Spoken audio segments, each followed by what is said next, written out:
إن الحمد لله نحمده ونستعينه ونستغفره ونعوذ بالله من شرور أنفسنا وسيئات أعمالنا من يهده الله فلا مضل له ومن يضلل فلا هادي له وأشهد أن لا إله إلا الله وحده لا شريك له وأشهد أن محمدا عبده ورسوله يا أيها الذين آمنوا اتقوا الله حق تقاته ولا تموتن إلا وأنتم مسلمون يا أيها الناس اتقوا ربكم الذي خلقكم من نفس واحدة وخلق منها زوجها وبث منهما رجالا كثيرا ونساء واتقوا الله الذي تساءلون به والأرحام إن الله كان عليكم رقيبا يا أيها الذين آمنوا اتقوا الله وقولوا قولا سديدا يصلح لكم أعمالكم ويغفر لكم ذنوبكم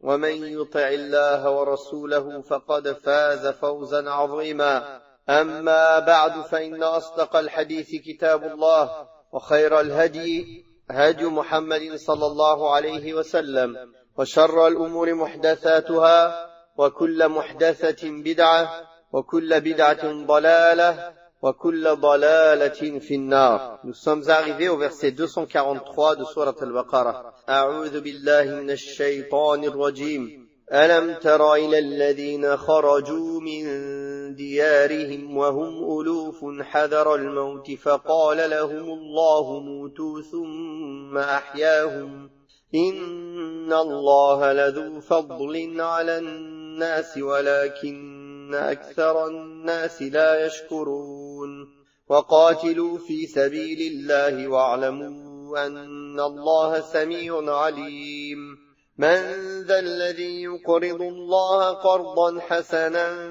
فيضاعفه له أضعافا كثيرة والله يقبض ويبسط وإليه ترجعون. N'as-tu pas su l'histoire de ceux qui quittèrent leur demeure par milliers, par crainte de la mort, puis Allah leur dit, mourez avant de les faire revivre. En vérité, Allah dispense ses faveurs aux hommes, mais la plupart des gens ne sont pas reconnaissants. Combattez pour la cause d'Allah, et sachez qu'Allah entend et sait tout. Quiconque accorde un prêt à Allah de bonne grâce, il le lui rendra démultiplié. Allah restreint ou étend ses faveurs et c'est à lui que vous serez ramenés. Allah tabaraka wa ta'ala nous parle dans ces versets de ceux qui sortirent de leur demeure en grand nombre, échappant à un danger de mort, consistant en une épidémie ou un autre risque, en voulant échapper à la mort. Or, la précaution ne saurait mettre à l'abri de ceux qui est prédestiné par Allah subhanahu wa ta'ala. Allah tabaraka wa ta'ala a dit à ces gens-là, mourez donc. Ils moururent, puis il les ramena à la vie.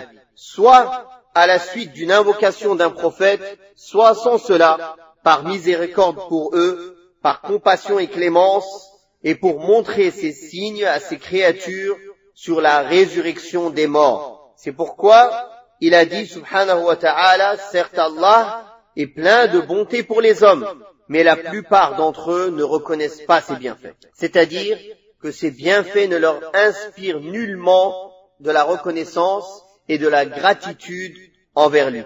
Il est même possible qu'ils utilisent ces bienfaits pour désobéir à Allah subhanahu wa ta'ala.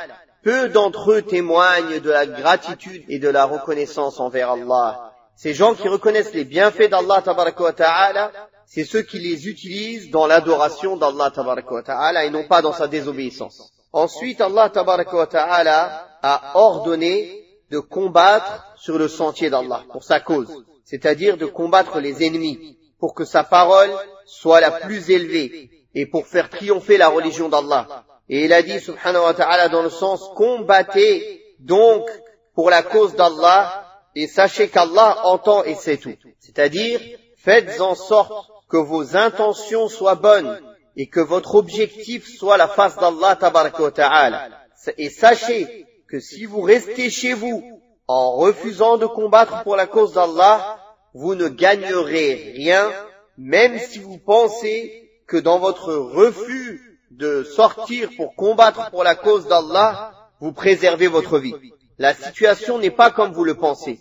Et c'est pour cela qu'il a mentionné le récit précédent en guise de préambule à cet ordre, pour savoir que de la même façon que ceux qui sont sortis de leur demeure par crainte de la mort n'ont tiré aucune utilité et aucun profit de cette sortie pour fuir la mort, de même, vous n'en tirerez rien, vous non plus, en restant chez vous, de crainte de la mort. Et dans la mesure où le combat dans le sentier d'Allah tabaraka wa ta'ala et pour la cause d'Allah tabaraka wa ta'ala ne peut se faire qu'avec des ressources et des dépenses de biens dans cette voie, il a ordonné qu'on dépense dans sa voie en incitant à faire cela et en appelant cet acte un prêt. Quiconque consent à faire un prêt gracieux à Allah, en dépensant un tant soit peu de ses biens à travers les diverses voies de biens, surtout celle du combat dans le sentier d'Allah, en faisant cela pour la face d'Allah tabaraka wa ta'ala. Et c'est lui qui décrète l'abondance et la parcimonie subhanahu wa ta'ala. C'est-à-dire qu'il donne en abondance à qui il veut, et il prive qui il veut. C'est lui seul qui dispose de toutes choses, et la gestion des affaires est de son seul ressort. C'est ainsi que la privation ne peut donner l'abondance, et les dépenses ne peuvent la retenir. Mais malgré cela, les dépenses ne sont jamais une perte pour leurs auteurs, car ils connaîtront un jour où ils trouveront tout ce qu'ils auront dépensé en épargne complète, abondante et quintuplée auprès d'Allah tabaraka wa ta'ala. C'est pour cela qu'Allah tabaraka wa ta'ala a dit dans le sens, c'est vers lui que se fera votre retour. Wallahu ta'ala a'la wa a'lam, wa sallallahu ala Muhammadin wa ala alihi wa sahbihi wa sallam.